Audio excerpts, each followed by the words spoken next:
Olá, tudo bem? Eu sou o Márcio Miranda e esse é o 15 Minutos, podcast diário gravado aqui na redação da Gazeta do Povo.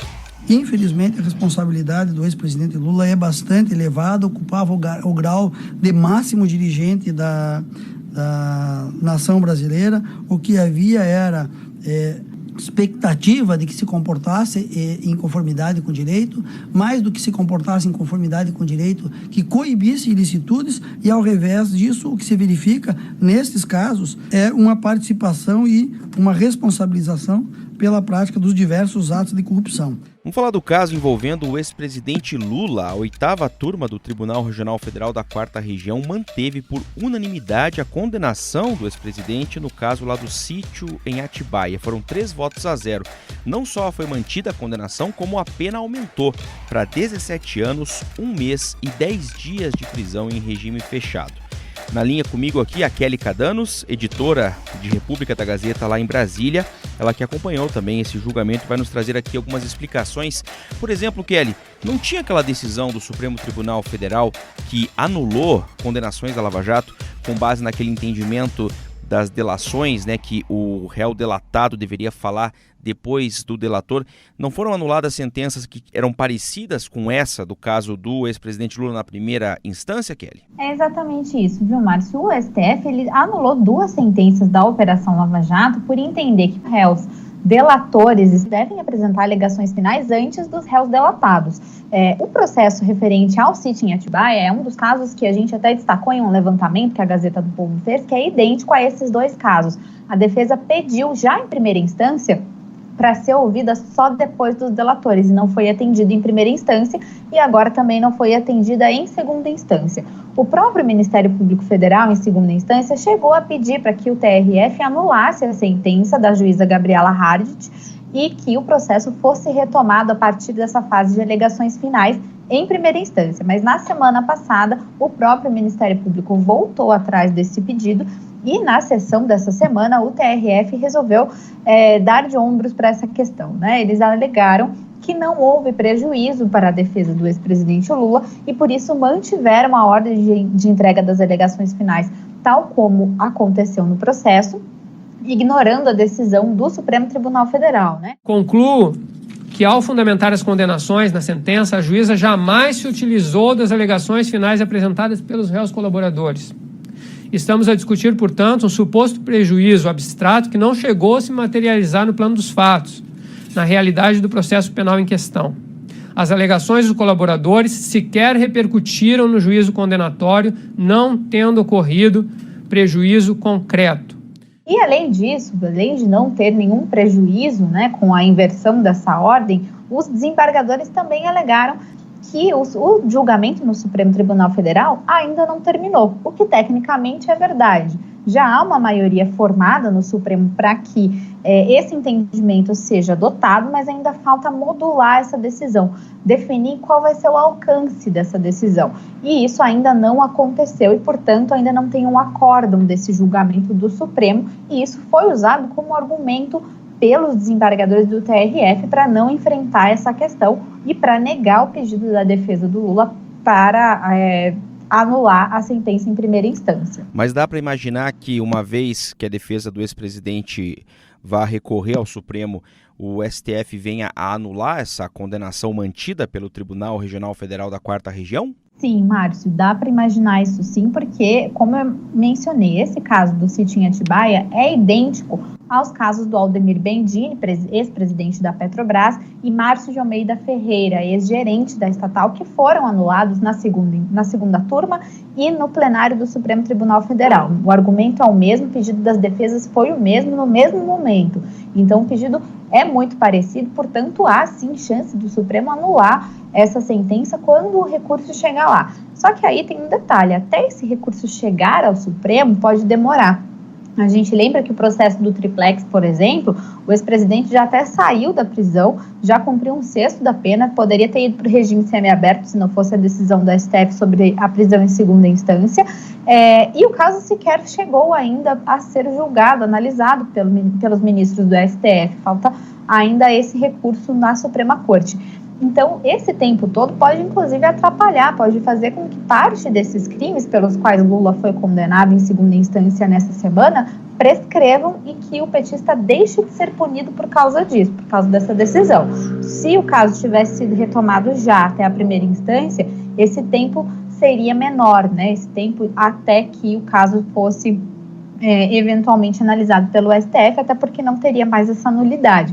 Então, alguns especialistas, alguns juristas com quem eu conversei alertam para que isso pode sim acontecer. O Supremo pode lá na frente anular todo o processo até a primeira instância e com isso os crimes podem prescrever. E agora, o ex-presidente pode ser preso ou não, hein, Kelly? Pois é, Márcio, o ex-presidente agora está novamente condenado em mais um caso em segunda instância, mas o STF entendeu que a prisão em segunda instância é inconstitucional. Então, por conta dessa condenação, ele não pode ser preso, a menos que o caso transite em julgado. E aí sim, ele vai ter que começar a cumprir essa pena. A gente lembra que há esforços no Congresso Nacional para aprovar uma nova legislação prevendo a prisão em segunda instância. Mas ainda há uma dúvida, por exemplo, se uma legislação aprovada a partir de agora pode retroagir para o caso do ex-presidente. A gente lembra que a lei ela não pode retroagir para prejudicar réus. Então, em tese, qualquer legislação aprovada pelo Congresso a partir de agora sobre prisão em segunda instância vai valer só para quem ainda não foi condenado em segunda instância. No caso do ex-presidente, teoricamente, ele não estaria enquadrado nem numa nova legislação aprovada pelo Congresso, mas isso ainda vai ser alvo de uma batalha judicial sem fim.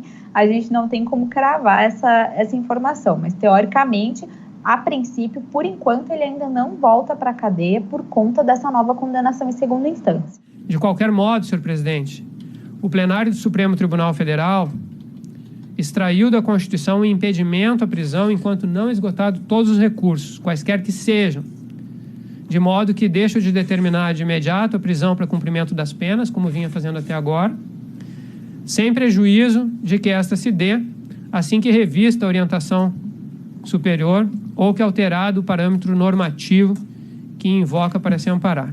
Kelly Cadanos nos ajudando aqui a entender, portanto, mais essa condenação confirmada em segunda instância lá no TRF4 em Porto Alegre do ex-presidente Lula. Obrigado, Kelly. Até a próxima. Até a próxima, Márcio. O que pensa o Aliança pelo Brasil, o novo partido do presidente Jair Bolsonaro? Partido conservador, é um partido que respeita todas as religiões, um partido que dá crédito, né, aos valores familiares. Algumas linhas gerais estão bem delineadas, por exemplo, em relação a questões de segurança. É um partido que defende a legítima defesa, né, é favorável à posse de armas de fogo, a porte também, não é para todo mundo, deixo bem claro, desde que tenha alguns pré-requisitos. E sobre a economia, o que prevê o plano do Aliança?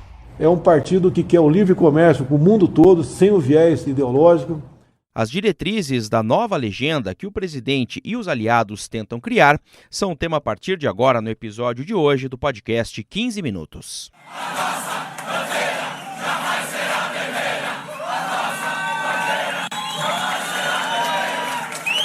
será vermelha. Como eu estava dizendo, a Aliança repudia o socialismo e o comunismo em todas as suas vertentes. Olha, o Aliança pelo Brasil, que vai ser o partido do presidente Jair Bolsonaro, deve ainda nesta semana, na sexta-feira, dia 29, ir ao Tribunal Superior Eleitoral para pedir oficialmente para que a biometria possa ser usada para coletar assinaturas para viabilizar efetivamente a criação da legenda.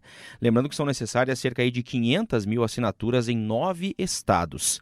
E essa informação da revista Cruzoé diz que o pedido vai ser feito após a sigla adquirir a personalidade jurídica em um cartório de registro civil. Ou seja, Bolsonaro e aliados ainda tentam viabilizar e até correm contra o tempo para poder disputar já com o Aliança pelo Brasil eleições municipais de 2020. O Tribunal Superior Eleitoral deve decidir se podemos não colher assinaturas para a sua fundação, né, via eletrônica ou não. Foi via eletrônica, eu tenho certeza, com o apoio de todos vocês, em um mês, no máximo, a gente consegue as 500 mil assinaturas. Caso não seja possível, a gente vai ter que colher assinatura física, aí demora mais, e não vai ficar pronto o partido tão rápido, no meu entender, um ano e meio para ficar pronto o partido. Enquanto isso ainda está andando na Justiça Eleitoral, vamos conhecer um pouco mais do que prevê efetivamente esse novo partido, quais são as diretrizes do Aliança pelo Brasil, o novo partido do presidente Jair Bolsonaro.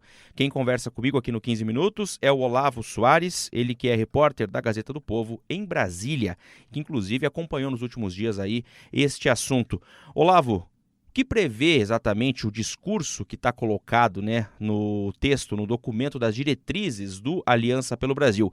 É muito do que a gente já conhece, vamos dizer assim, do que é o presidente Jair Bolsonaro e do que vem sendo também o governo Bolsonaro, né, Olavo?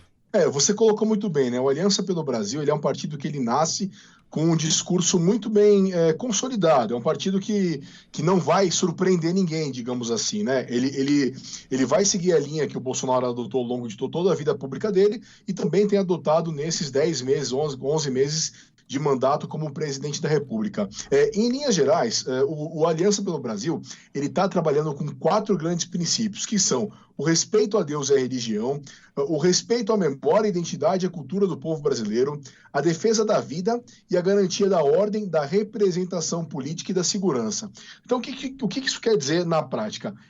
Como eu disse, as diretrizes, a maneira de pensar o mundo que o Bolsonaro sempre expõe. Por exemplo, o conservadorismo, a direita, embora a palavra cristianismo não tenha sido mencionada, é uma visão cristã do mundo, de valorização das religiões. Primeira base, respeito a Deus e à religião.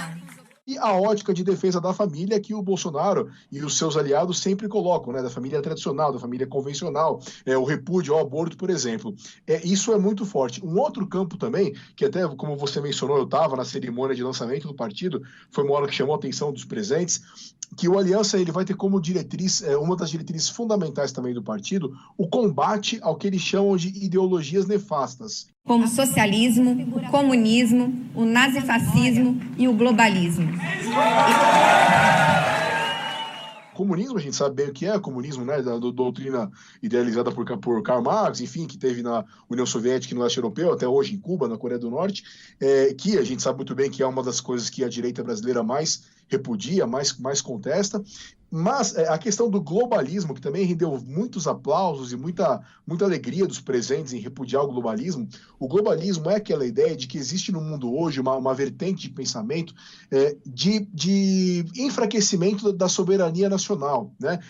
As pessoas que contestam o globalismo, eles são muito críticos, por exemplo, à ONU, né? A ONU e outras entidades que agrupam países, porque eles acreditam que essas entidades elas põem diretrizes, elas põem determinações que enfraquecem a soberania nacional. E aí, por exemplo, uma questão que é uma das que mais entra nesse contexto é a questão do aquecimento global, né? Que a gente sabe que é uma demanda internacional, que é uma demanda que os países estabeleceram pactos para redução de emissão de poluentes, enfim, e na visão do pessoal que contesta o globalismo, isso é apenas um pretexto para enfraquecer a soberania nacional. Então, essa também é uma diretriz do Aliança pelo Brasil.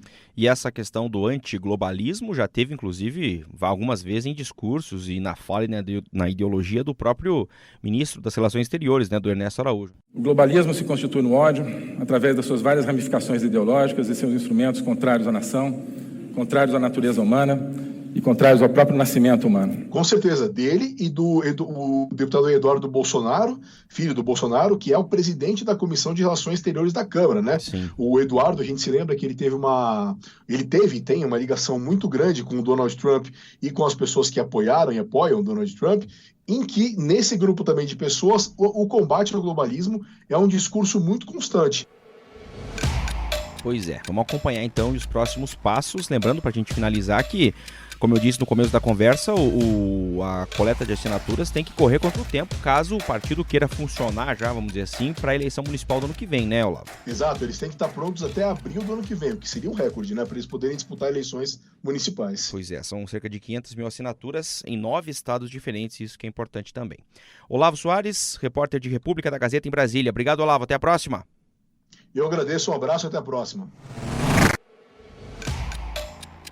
E este foi mais um 15 Minutos, nosso podcast diário, gravado diretamente aqui da redação da Gazeta do Povo. Na minha conversa com a Kelly Cadanos sobre o caso do sítio de Atibaia, você ouviu trechos dos votos do relator do caso no TRF4, João Pedro Gebran Neto, e também do desembargador Leandro Paulsen. O 15 Minutos tem a produção da Maria Escrocaro e da Jennifer Ribeiro, a montagem do Leonardo Bestloff, a edição de conteúdo do Rodrigo Fernandes. Eu sou o Márcio Miranda e agradeço muito a sua companhia. Até mais!